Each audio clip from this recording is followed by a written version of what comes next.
Olá, sejam bem-vindas ao canal Surpreendidos pelo Reino. Meu nome é Patrícia Cavion e vamos dar início à leitura Mentes Tranquilas, Almas Felizes, autora Joyce Meyer. Capítulo 7. Seja amigo de si mesmo. Você não está em paz consigo mesmo?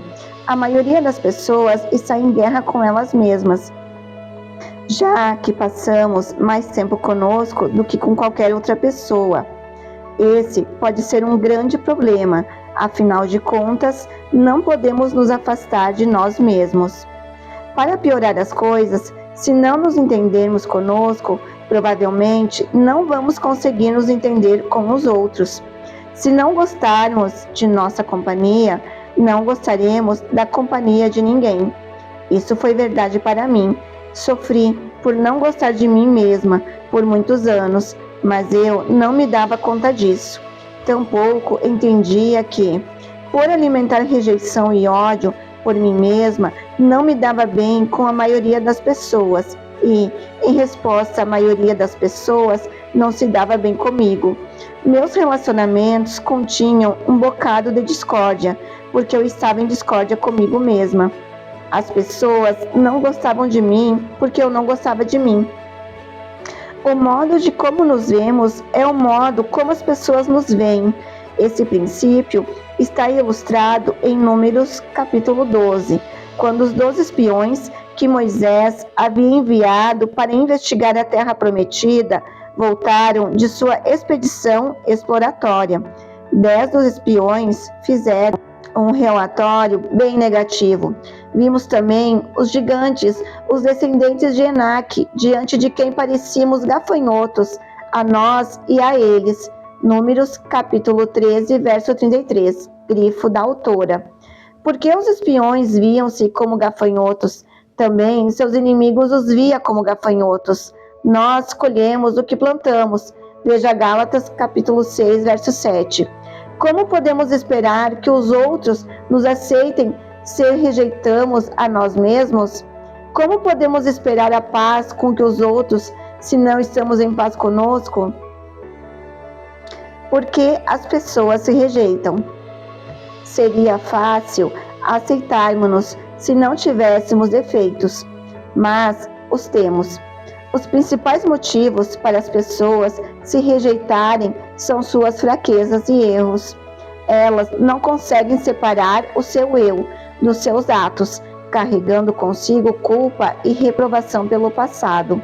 Focalizam tanto suas falhas que não enxergam seus pontos fortes. Recentemente, após participar de um de nossos seminários, uma mulher me relatou: minha vida estava repleta de tantos conflitos que não havia uma única área isenta do controle da discórdia. Confessou-me então que tudo que ela fazia era motivado pela discórdia. Estava continuamente desapontada consigo mesma e se julgava e se criticava. Nutria desprezo por todos os seus defeitos e fraquezas e nunca conseguiu perceber seus pontos fortes.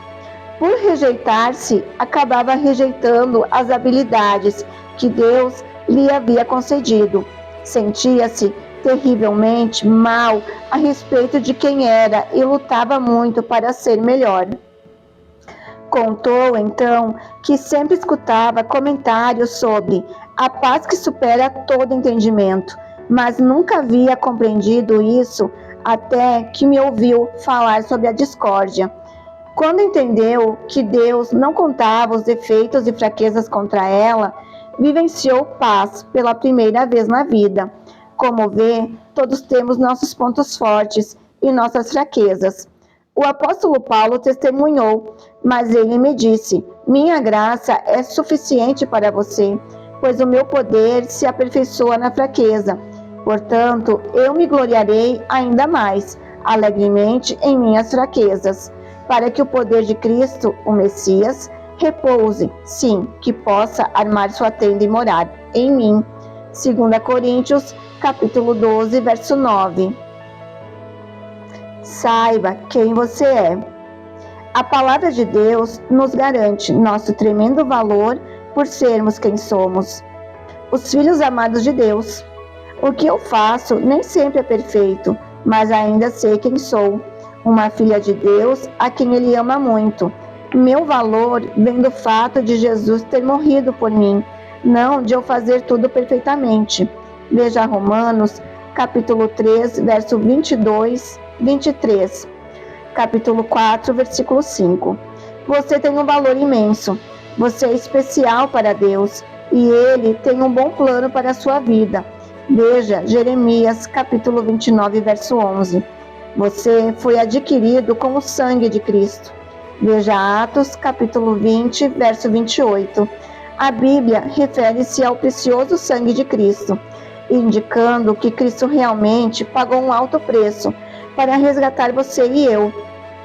1 Pedro, capítulo 1, verso 19. Acredite que você é o filho querido de Deus. A verdade será cura para a sua alma e liberdade para a sua vida. Outro passo para tornar-se amigo de si mesmo é aprender a ver suas fraquezas como Jesus a vê. Veja suas fraquezas como Jesus a vê. A palavra de Deus contém muitos exemplos de pessoas fracas, por meio das quais Deus decidiu realizar grandes feitos para a sua glória, incluindo aí os discípulos. Eles eram homens comuns, que possuíam fraquezas, tal como você e eu. Os evangelhos claramente mostram Pedro como um pescador rude e volúvel, que demonstrava impaciência, raiva e ira. Em um momento crucial, ficou com tanto medo de que descobrissem que ele era um discípulo de Jesus, que sucumbiu a um ato covarde. Negou até mesmo que conhecia Jesus. André pode parecer ter coração mole e ser gentil demais para um seguidor. Ele evitava o papel de líder, contentando-se em fazer o papel de segundo violinista para seus irmãos Simão, Pedro e seus enérgicos e competitivos amigos Tiago e João. Tiago e João ficaram marcados quando a mãe deles tentou para os filhos uma posição de igualdade ao lado de Jesus, quando ele estabelecesse seu reino. Será que eles eram ambiciosos demais? Tomé era um homem temeroso em depositar confiança em seu líder. Tudo tinha que ser comprovado para ele antes que ele aceitasse. E ainda havia Mateus. Os líderes religiosos daquela época ficaram ultrajados por Jesus cogitar envolver-se com esse inferior coletor de impostos. Imagine o horror deles quando Jesus jantou com Mateus em seu lar e o convidou para ser um de seus seguidores e associados íntimos. Provavelmente, o único homem que os líderes religiosos considerariam digno de admiração era Judas. Para os olhos do mundo, Judas tinha qualidades pessoais e nos negócios que denotavam sucesso, mas seu maior ponto forte acabou sendo sua maior fraqueza e trouxe destruição para a sua vida. Acho interessante que aqueles que o mundo recomendava, Jesus recusou, e sobre aqueles a quem o mundo rejeitava, Jesus disse essencialmente: trago-nos para mim, não me importam seus efeitos, se eles confiarem em mim, posso fazer coisas grandes e poderosas por meio deles. Jesus orou a noite toda antes de selecionar os 12 homens, que se tornaram seus companheiros íntimos por 3 anos. Tinham múltiplos defeitos, e ele sabia disso quando os convidou para um relacionamento com ele. Ainda assim, com exceção de Judas Iscariotes, eles seguiram o ministério de uma forma dinâmica depois da morte, ressurreição e ascensão de Jesus. A primeira carta aos Coríntios, capítulo 1, versos 25 ao 29, revela o coração de Jesus com relação a nossas fraquezas, porque a loucura de Deus é mais sábia que a sabedoria humana, e a fraqueza de Deus é mais forte que a força do homem. Irmãos, pense no que vocês eram quando foram chamados. Poucos entre vocês eram considerados sábios, segundo os padrões humanos. Poucos eram poderosos, poucos eram de nobre nascimento, mas Deus escolheu o que para o mundo é loucura, para envergonhar os sábios, e escolheu o que para o mundo é fraqueza, para envergonhar o que é forte.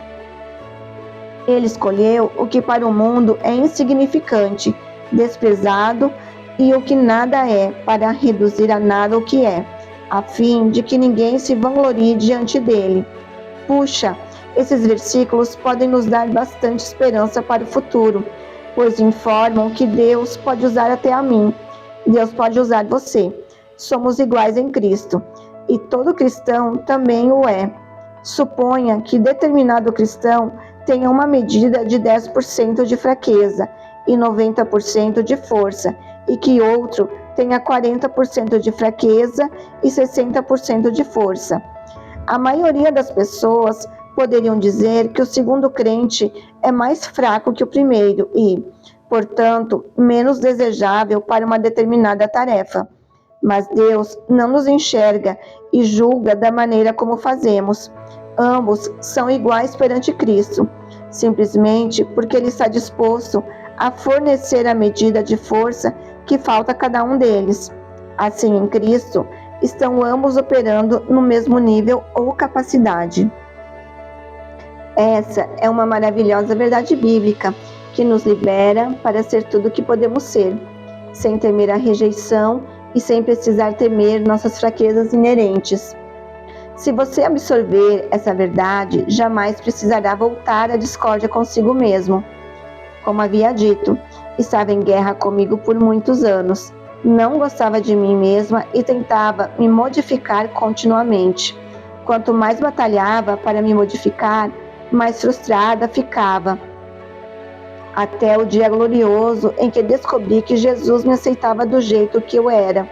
Ele, e somente Ele, podia levar-me aonde eu precisava estar. Não haveria batalha ou esforço pessoal que pudesse tornar meus defeitos em perfeição. Isso seria obtido, não por força nem por violência, mas pelo meu Espírito, diz o Senhor dos Exércitos. Zacarias, capítulo 4, verso 6. Então, não se rotule como inútil somente por alguma fraqueza. Deus dá a cada um de nós a oportunidade de ser um de seus sucessos. Sua força torna-se perfeita por meio de nossas fraquezas. Veja 2 Coríntios, capítulo 12, verso 9. Nossas fraquezas dão a Ele a oportunidade de mostrar seu poder e sua glória. Em vez de desgastar tentando livrar-se das fraquezas, dê-as para Jesus. Afaste seus olhos do que estiver achado errado em você mesmo e olhe para Jesus. Receba a fortaleza de sua força ilimitada. Deixe que as forças de Jesus preencham suas fraquezas. Você não tem de agir sozinho. Você tem apenas que saber para onde voltar. Saiba para onde se voltar. Por anos, tentei lutar contra meus defeitos e modificar-me, e nunca fiz muito progresso. Naturalmente, tendi a ser rude no trato com as outras pessoas, o que não é uma boa coisa em um ministro. Ainda assim, eu acreditava que Deus havia me convocado para o ministério em seu nome, e porque Ele havia me convocado, havia me enchido do desejo de fazê-lo. Então, tentei ser gentil. Eu estava determinada a exercitar todo o autocontrole que pudesse. Apesar de ter melhorado, ainda havia aqueles momentos terríveis em que meu verdadeiro eu emergia. Tenho certeza de que nessas ocasiões as pessoas olhavam para mim e pensavam: impossível. Deus não pode ter convocado essa mulher para fazer nada importante para Ele. Eu queria acreditar em Deus e no que meu coração estava me dizendo, mas ouvi o que pessoas diziam e deixei que suas opiniões me afetassem. Também dei ouvidos ao demônio, que me fazia uma lista diariamente de todas as minhas falhas e defeitos. Ele recordava-me sempre que eu havia tentado e falhado. Então, após passar anos me perguntando como Deus pode me usar, como é que Ele pode confiar em mim, e se eu ofendi alguém, Deus finalmente mostrou-me que minha vitória constante dependia da minha constante entrega e de aprender com Ele. Permaneçam em mim, e eu permanecerei em vocês. Viva em mim, e eu viverei em vocês. Nenhum ramo pode dar fruto por si mesmo, se não permanecer, estando vitalmente unido. Na videira, vocês também não podem dar fruto abundante, e se não permanecer em mim, eu sou a videira, vocês são os ramos. Se alguém permanecer em mim e eu nele, esse dará muito fruto, pois sem mim, cortados da união vital comigo, vocês não podem fazer coisa alguma. João, capítulo 15, versos 4 e 5. Compreender essa verdade me força a confiar nele continuamente. Minha necessidade leva-me a buscar seu rosto.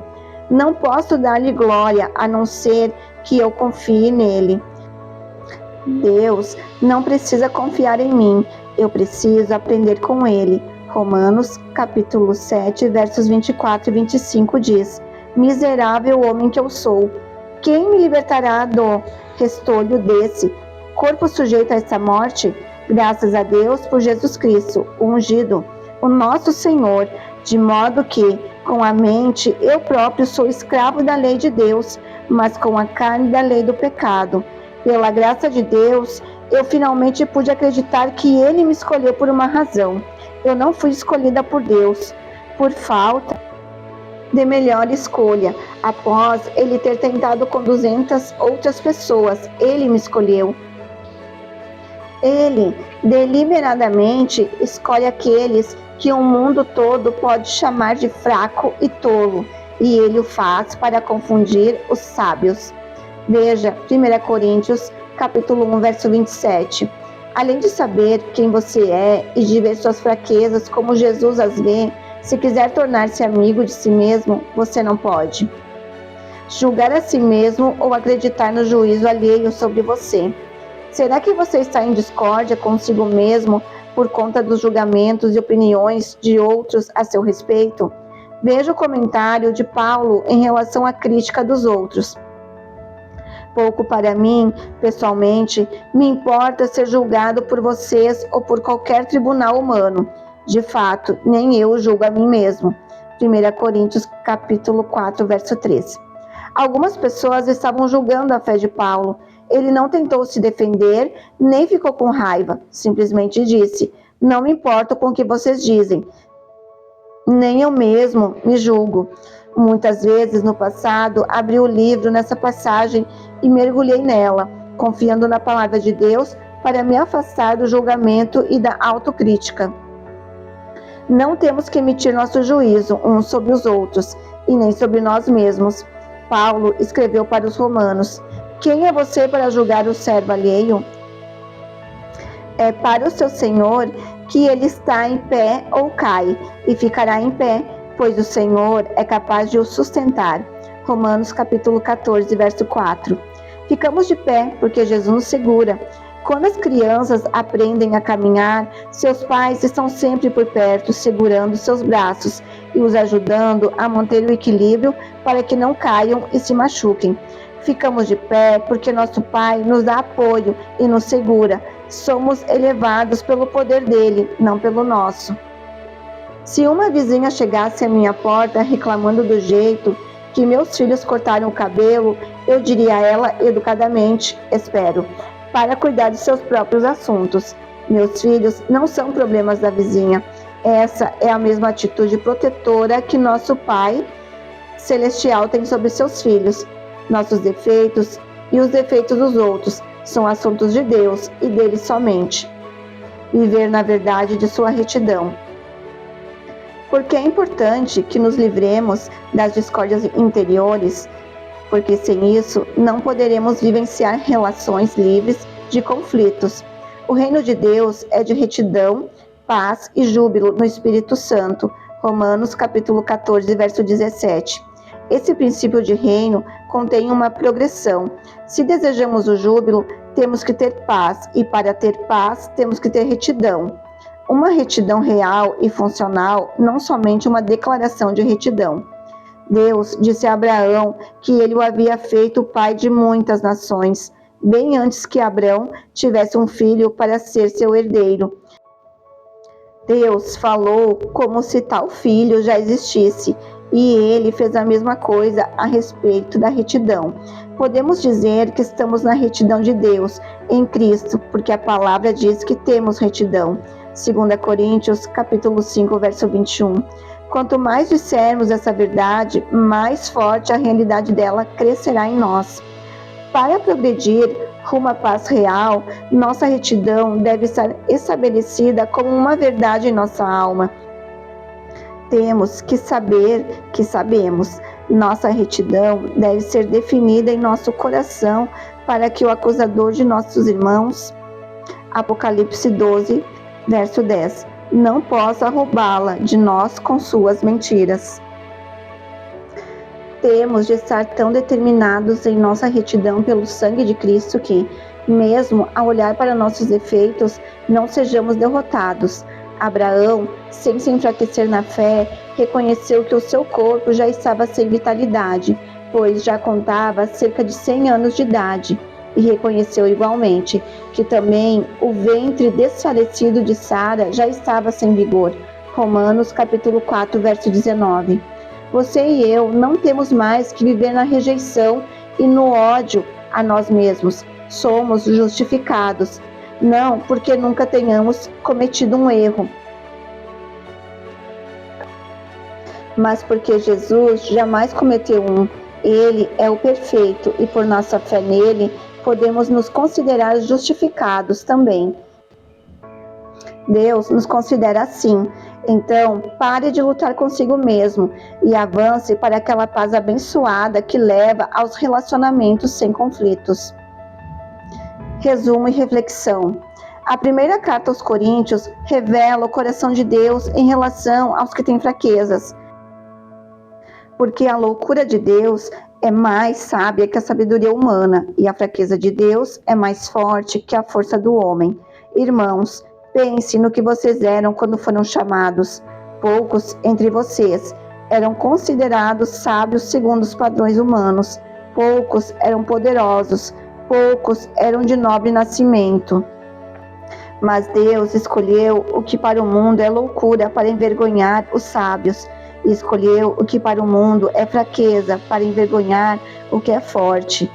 Ele escolheu o que para o mundo é insignificante, desprezado e o que nada é, para reduzir a nada o que é, a fim de que ninguém se vanglorie diante dele. 1. Você está em paz consigo mesmo? Você aceita a si mesmo? Que aspectos pessoais você luta para aceitar? 2. Você concorda que aquilo de que não gostamos nos outros é muitas vezes aquilo de que não gostamos em nós mesmos? Explique sua resposta. 3. Escreva uma descrição de quem você é, com base nas verdades encontradas em Romanos, capítulo 3, verso 22 e 23, Romanos, capítulo 4, verso 5, Jeremias, capítulo 29, verso 11, Atos 20, 28 e 1 Pedro, capítulo 1, verso 19. 4. Você já lutou para acreditar que Deus poderia usá-lo, mesmo com seu passado e suas fraquezas, ou com o que outros dizem sobre você? Explique sua resposta. 5. De que forma os versículos em 1 Coríntios, capítulo 1, verso 25 ao 29, 2 Coríntios, capítulo 12, verso 9 e 1 Coríntios 4, verso 3, aplicam-se à sua situação? De que forma essas escrituras podem transmitir esperança a você? 6. Podemos dizer que somos a retidão de Deus em Cristo, porque a palavra diz que somos justificados. 2 Coríntios, capítulo 5, verso 21. O que você pode fazer para determinar essa verdade em sua alma? Como você pode começar a viver essa verdade? Querido Senhor, escolho aceitar-me da maneira que sou. Eu dou graças ao Senhor por fazer-me a pessoa que sou, com todas as minhas imperfeições e defeitos. Sê minha força onde sou fraco e dá-me a graça necessária para aceitar-me do jeito que tu me aceitas. Dou graças por me amar com amor sobrenatural. Ajuda-me a ver a mim mesmo e a minha vida pelos seus olhos. Amém. Finalizamos este capítulo. Se você gostou, curta, ative o sininho, compartilhe e se inscreva em nosso canal Audiobook Surpreendidos pelo Reino. Deus abençoe e até a próxima!